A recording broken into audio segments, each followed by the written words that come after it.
Hi යාළුවනේ කොහොමද ඔයාලට අද මගේ ලතියුමැනිකට මාස 6ක් වුණා.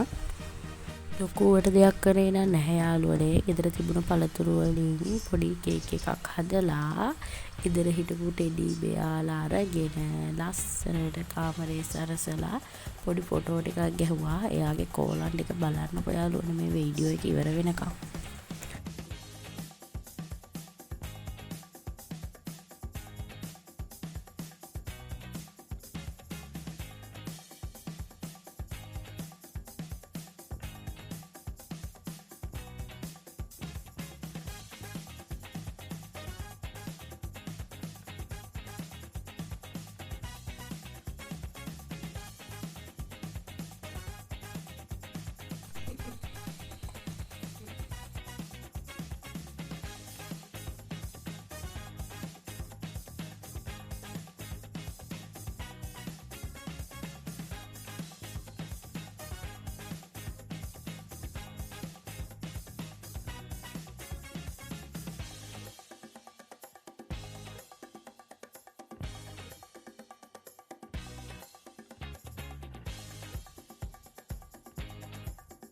මගේ ලතියුපිටිකගේ තවත් ලස්සන දවස් බලන්න අපිව සබ්ස්ක්‍රයිබ් කරන්න.